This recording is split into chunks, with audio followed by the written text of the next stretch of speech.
2018년 11월 25일 주일 설교에 선한 목자이신 예수님을 여러분에게 전달합니다. 부족한 인생들이 이 세상에서 늘 하는 말이, 오늘날의 모든 사람들이 내 삶에 무언가 부족하고 있다고 말합니다. 시간도 부족하고 물질도 부족하고 아무리 열심히 일하고 애써 채워도 늘 부족한 것뿐이라는 것입니다. 사람마다 원하는 것은 다르지만 부족함이 없이 사는 사람은 아무도 없습니다.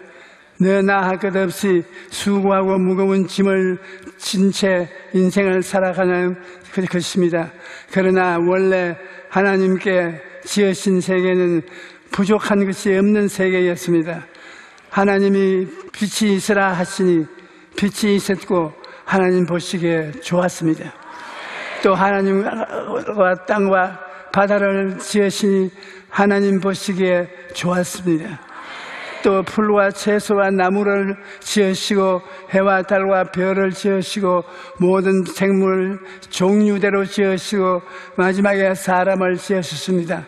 그리고 하나님이 지은 그 모든 것이 보시기에 심히 좋았다고 말씀하셨습니다. 하나님 보시기에 이렇게 좋았으니 아무런 부족함이 없을 것을 우리가 이해할 수 있습니다. 그리고 도둑질하고 멸망시키려는 마귀는 우리의 주변에 늘 돌고 있는 것입니다. 이것은 마귀가 와서 아담과 하와를 깨어 죄를 짓게 만들었기 때문입니다. 절대 주권자이신 하나님을 섬길 때는 온 세계가 질서가 있고 사람이 죄를 짓고 하나님을 떠나자 이 세상이 탐욕으로 꽉 들어차 강한 자가 약한 자를 억누르고 미움과 싸움이 끝이 없는 무질서의 세계가 되고 말았습니다. 예수님께서는 도둑이 오는 것은 도둑질하고 죽이고 멸망시키는 것이라고 말씀하셨습니다. 어떤 신혼부부가 편지 한 통을 받는데 아주 비싼 음악회 티켓 2장과 예쁜 카드가 들어있었습니다. 보낸 사람 이름은 없고 누가 보냈나 알아보세요 라고만 적혀 있었습니다.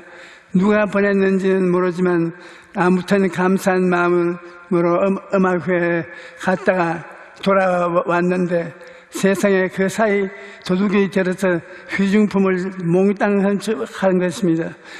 그래서 문에 그런 메모가 붙어 있는 것입니다. 이제 내가 누군지 알겠지요.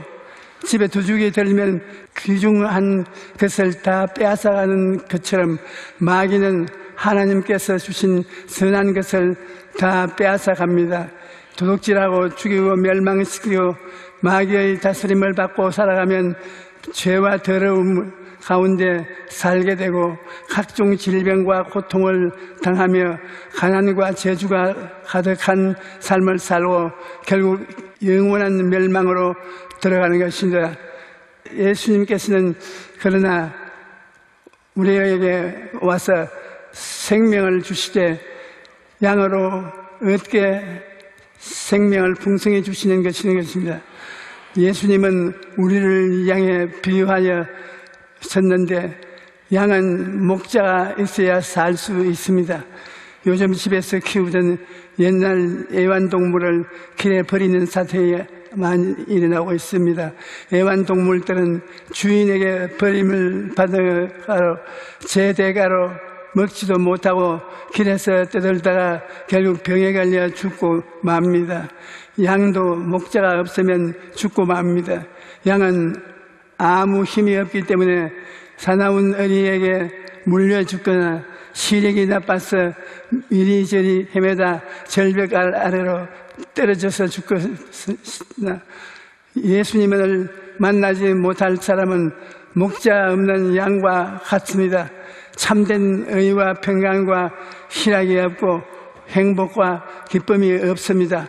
하지만 우리에게는 목자 되신 예수님이 있습니다. 예수님께서 하시는 말씀을 나는 선한 목자라, 선한 목자는 양들을 위하여 목숨을 버린다고 하셨습니다. 예수님께서는 우리를 살리시기 위해 십자가에서 몸을 찌고 피를 흘려 죽으심으로 우리를 구원하여 주신 것입니다. 또 예수님께서는 내가 문이니 누구든지 나로 말미암아 들어가면 구원을 얻고 또는 들어가며 나오며 꼴을 얻으리라고 말씀하셨습니다. 목자가 양에게 풍성한 꼴을 먹이듯 우리 영혼이 잘 될 뿐 아니라 범사에 잘 되고 강건한 삶까지 허락하여 주신 것입니다. 어떤 할머니가 세계 일주가 꿈이었는데 평생 모은 돈으로 호화 여객선을 타고 세계 일주를 하게 되었습니다. 그런데 배표를 사고 나니까 남은 돈이 얼마 되지 않아서 다른 사람은 뷔페를 즐길 때 빵이나 라면으로 식사를 때워 했습니다. 여행을 마치고 배가 항구에 도착했을 때 선장이 와서 인사를 합니다. 할머니 행복한 여행이 되셨습니까? 네. 그런데 돈이 부족해서 라면과 빵만 먹고 힘이 들었습니다. 그러자 선장이 깜짝 놀라고 아니 할머니가 지불한 돈에는 식수감도 다 있다는 것을 몰랐군요. 크리스찬 중에도 이런 사람이 많습니다. 하나님께서 우리에게 구원을 주실 뿐 아니라 풍성한 꼴을 먹여주신다는 것을 모르고 살아가는 것입니다.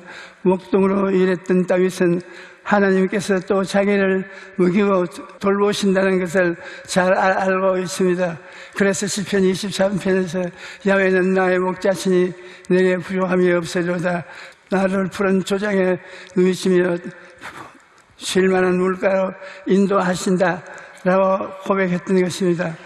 예전에 우리 성도 한 분이 수술을 받게 되었는데 수술을 전에 제게 기도를 받으면서 안 두려워해요, 안 무서워해요 계속 그 말을 반복하면서 두려워서 뜨는 것입니다. 그래서 제가 말하기를 그러면 오히려 더 두려워지십니다. 시편 23편을 외우십시오. 오늘 수술을 받는 것은 주님께서 푸른 초장에 누이시고 쉴만한 물가로 인도하시고 마음을 소생시키는 은혜를 베푸는 장소라고 생각하십시오. 어려움이 닥칠 때 문제를 생각하며 더 불안하고 두려워집니다. 그러니 나의 목자이신 주님을 생각하고 평안히 잠들 수 있는 그것이 잠자리에 들 때 불안과 두려움이 들어오지 못합니다. 베자마자 성경을 외우십시오. 하나님의 말씀을 외우면 두려움을 저만침 사라지고 마는 것입니다. 어릴 때 우리 집은 과수원을 하면서 병아리를 키웠습니다. 그때 기억이 아직도 납니다. 암탉이 병아리를 끌고 마당으로 다니면서 벌레를 잡아 먹다가 고양이가 오면 어미닭이 구구구 하고 호함을 칩니다. 그런 병아리들이 손살같이 달려와서 어머니 닭 날개 밑에 쓱 들어갔는데 그리고는 어미닭이 죽기 살기로 고양이를 대결합니다. 고양이는 덤비지도 못하고 그냥 가버립니다. 또 천둥이 치고 비가 쏟아지는 때라도 병아리들은 어머니 날개 아래 숨습니다. 병아리들은 어머니 날개 아래 숨으면 언제든지 안전한 것이라고 생각하고 있습니다. 우리는 어려운 나를 만날 때 하나님은 찾아야 합니다.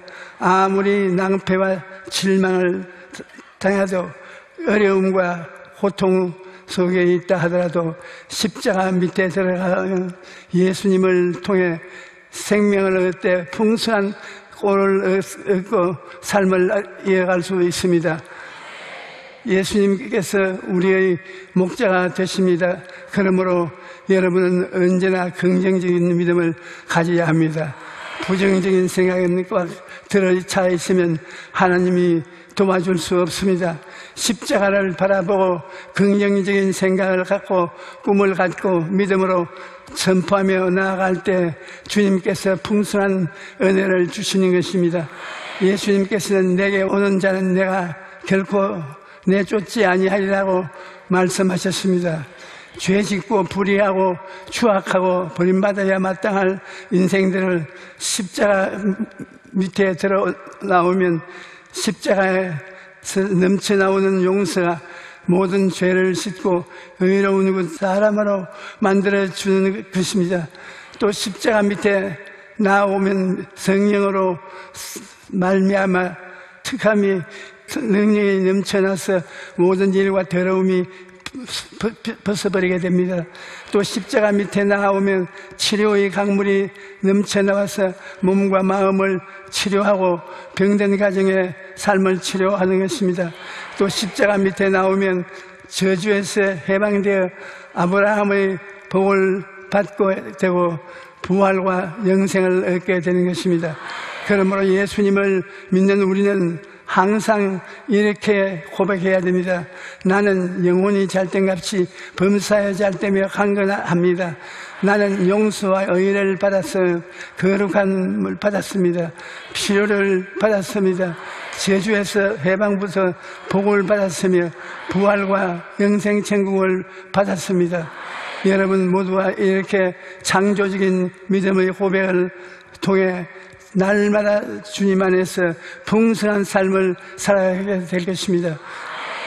할렐루야. 주님께서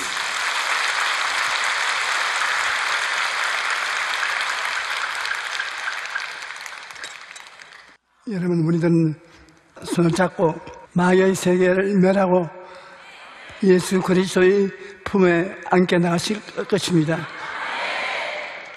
병의 원수 마귀는 우리 인생들이 병에 걸려 기절을 하기를 바라고 우리 인생들이 마음에 걸려서